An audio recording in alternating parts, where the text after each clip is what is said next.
भाई कपड़े मर्यादित ही होने चाहिए। हमारे बाप दादों ने तो यही सिखाया। जो मैंने सीखा है वो मैंने बताया कि कपड़े मर्यादित होने चाहिए।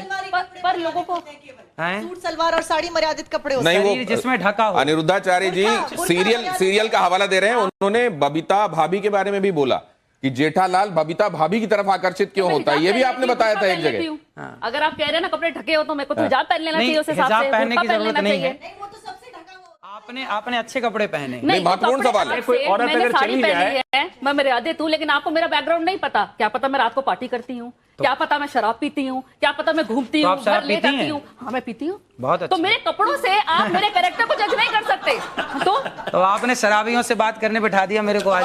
नहीं, बात असल में ये तो है। शराब, एक मिनट, आप अपनी भाषा का मर्यादा रखें। आप अपनी भाषा का मर्यादा रखें। शराब पीने वाला शराबी नहीं होता। पहले आपको एक बात ये भी मैं मानवी जी बताता हूँ क्या करते थे शिव जी, क्या करते थे? एक बात मैं आपको बताता हूँ। नहीं, एक सेकंड। बहुत सारे लोग जो एडिक्ट थे, मानवी जी आप इसकी तारीफ करेंगी शायद, इनको ये नहीं आप इस बात की शायद प्रशंसा करेंगी कि अनिरुद्धाचार्य जी के आह्वान पर बहुत सारे लोग जो एडिक्ट थे, शराब के चक्कर में उन्होंने घर बार बेच दिया था, बच्चे उनके सड़कों पर आ गए थे, उनके आह्वान पर उन लोगों ने शराब छोड़कर, नशा छोड़कर, तंबाकू छोड़कर और अब अध्यात्म की राह पकड़ी है। क्या ये बात स्वागत योग्य है मानवी जी? कहीं ना क्या ये बात स्वागत योग्य है? आप लोग क्या कहते हैं? अगर स्वागत योग्य है तो इस पर ताली बजनी चाहिए।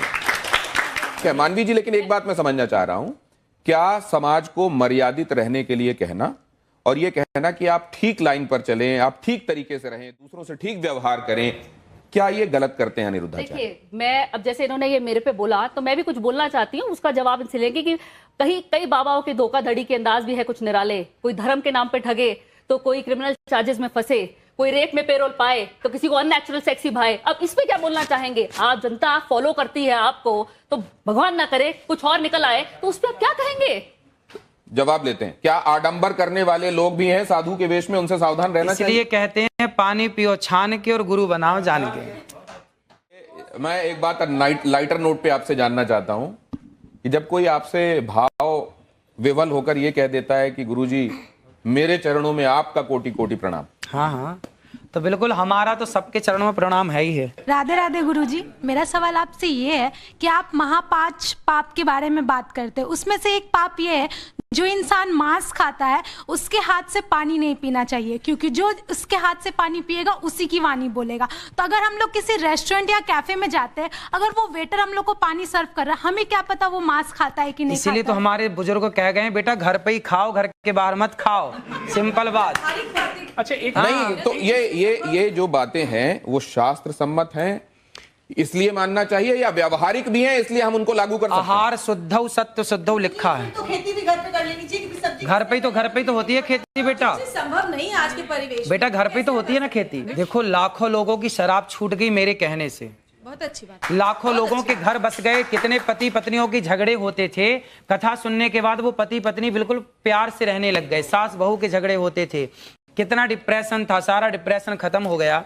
और आज आपको बताऊं कि गौरी गोपाल गुरुकुल में 150 बच्चे पढ़ते हैं। जो बच्चे असमर्थ हैं, माँ बाप जिनको पढ़ा नहीं सकते, किसी की माँ नहीं है, किसी का पिता नहीं है, ऐसे 150 बच्चे वहाँ रहना, खाना, पढ़ना, लिखना सब फ्री है। बच्चियां भी हैं। एक बात 150 बच्चे पढ़ते हैं। आपको देखता हूँ कि आप गायों के पैर दबा रहे होते हैं और वो बड़े स्नेह से आपको चाट रही होती हैं, वो भी दुलार रही होती हैं। आप मैंने देखा वृद्धाओं को माता है, 285 वृद्ध माएं हैं जिनके बच्चे, ये वृद्ध माएं, इनके बारे में बताएंगे किस किस सोशियो इकोनॉमिक कैटेगरी से आती हैं? आपने एक बात कही थी, गौरी गोपाल गुरु आश्रम में एक वृद्ध माँ है जिनका बेटा अमेरिका में आंखों का बहुत बड़ा डॉक्टर है और वहां उसका हॉस्पिटल है। रहने वाला भारत का है पर अमेरिका शिफ्ट हो गया। उसने एक हॉस्पिटल बनाया आंखों का, और विडंबना देखिए कि उसकी माँ गौरी गोपाल में रहती है और उस माँ को भी संयोग से आंखों की दिक्कत है। तो अभी मैंने उन माँ का इलाज कराया और अभी उन माँ की आंखें अब ठीक है थोड़ा। नहीं, तो आप एक सेकंड, ये जो ऑडियंस यहाँ बैठी हुई वो भी कुछ कहना चाह रही है। हाँ, जल्दी से बात कहिए, जल्दी से। गुरुजी राधे राधे।